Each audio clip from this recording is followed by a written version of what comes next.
छत्रपति शिवाजी महाराज के आदेश के अनुसार अंतिम सांस तक स्वराज्य क्यों बनाया जाना चाहिए, ये समझने के समय से स्वराज्य की सेवा करने वाले मावलों के बीच जिन नामों का उल्लेख किया जाना है, उनमें से एक बहादुर शिलेदार येसाजी कंक का है। स्वशासन के लिए उनका योगदान बेजोड़ है।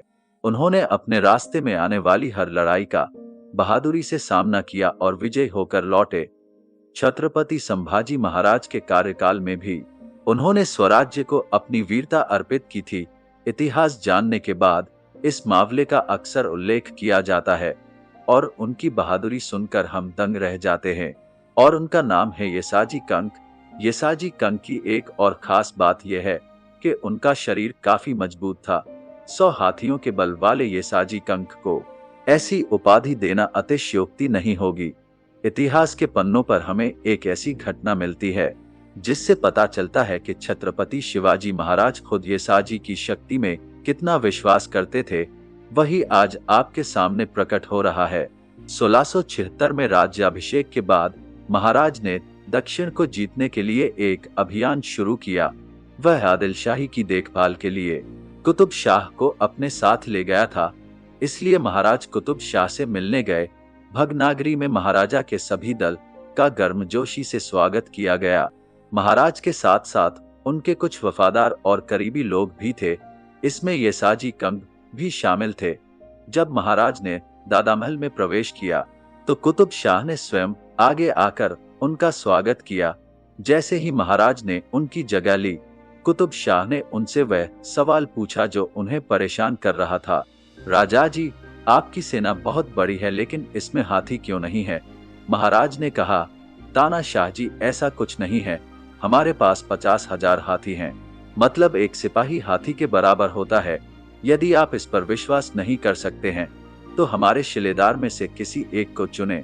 वह आदमी आपकी सेना में किसी भी हाथी से लड़ेगा। महाराज का ये उत्तर सुनकर कुतुब शाह भ्रमित हो गया, लेकिन उसे अभी भी विश्वास नहीं हो रहा था कि कोई आदमी हाथी को मार सकता है। इसलिए उसने महाराजा के शिलेदारों को आजमाने का फैसला किया। उसने महाराजा के चारों ओर खड़े पुरुषों की ओर देखा। येसाजी के मजबूत शरीर ने कुतुब शाह का ध्यान खींचा। कुतुब शाह ने हाथी से लड़ने के लिए येसाजी को चुना। येसाजी ने भी बिना किसी हिचकिचाहट के चुनौती स्वीकार कर ली। महाराज ने एक बार येसाजी की ओर देखा और उनकी निडरता की प्रशंसा की। येसाजी ने भी सिर हिलाया, जैसे महाराज से वादा किया कि महाराज चिंता मत करो, जीत अपनी ही होगी। ये हाथियों और येसाजी के बीच लड़ाई का दिन था। किले के पीछे प्रांगण में एक शानदार गोलाकार जगह बनाई गई थी, दर्शकों और गणमान्य व्यक्तियों के बैठने के लिए। इसके चारों ओर फर्श बनाए गए और आखिरकार वह क्षण आ गया। येसाजी ने महाराजा का आशीर्वाद लिया और हाथ में तलवार लेकर आत्मविश्वास से मैदान में प्रवेश किया। कुतुब शाह ने सैनिकों को चेतावनी दी और पिछले दरवाजे से बंधे हुआ हाथी जोर जोर से चिल्लाता अंदर आया। हाथी के पास संभालने के लिए लगभग 25 निगरानी करने वाले थे। तो सोचो उस हाथी की ताकत के बारे में। निगरानी करने वाले लोगों ने उसे बेड़ियों से मुक्त कर दिया और वह पागल हाथी के सामने येसाजी को खड़ा देखकर और भी अधिक गुस्सा हुआ। वह दौड़ते सीधे येसाजी के पास चला गया। येसाजी को उम्मीद थी कि हाथी हिल जाएगा। वह बाईं ओर कूद गया और हाथी को धोखा दिया। हाथी और आदमी के बीच की लड़ाई लगभग तय थी कि हाथी की जीत होगी, लेकिन बस येसाजी के संघर्ष को देखने के लिए सबकी निगाहें टिकी हुई थीं। येसाजी कुछ देर हाथी के साथ खेलने लगे। हाथी और अधिक आक्रामक होता जा रहा था।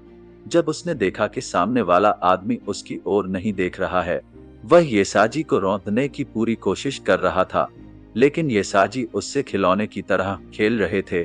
कुछ समय बीत गया। येसाजी खिला रहे थे और हाथी खेल रहा था। अथक दौड़ ने अंत हाथी की आक्रामकता को कम कर दिया। ऐसा लग रहा था कि येसाजी इसी मौके का इंतजार कर रहे हैं। इस बार उसने आगे बढ़कर हाथी को जोर से मारा।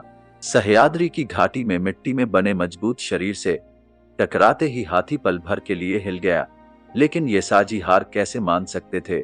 हाथी की सूंड से खुद को छुड़ाने के लिए उसने अपनी पूरी ताकत लगा दी और सीधे हाथी की सूंड पर तलवार मार दी। देखने वालों को अपनी आंखों पर विश्वास नहीं हुआ। येसाजी द्वारा दिया गया घाव उस युद्ध में निर्णायक था। गंभीर घाव के कारण हाथी ने अपनी सारी शक्ति खो दी और वह सीधे भाग गया। हाथी और आदमी के बीच की लड़ाई में जीत आदमी की नहीं थी, क्योंकि हर कोई ऐसा काम नहीं कर सकता। ये येसाजी कंक नामक एक ताकत की जीत थी। हर तरफ तालियों की गड़गड़ाहट थी। हर तरफ येसाजी का नाम बजने लगा। येसाजी भी सबका अभिवादन कर रहे थे। अचानक उनकी नजर महाराज पर पड़ी और उनका सीना गर्व से फूल गया। हमारे राजा की आंखों का गर्व उनके लिए तालियों से ज्यादा कीमती था।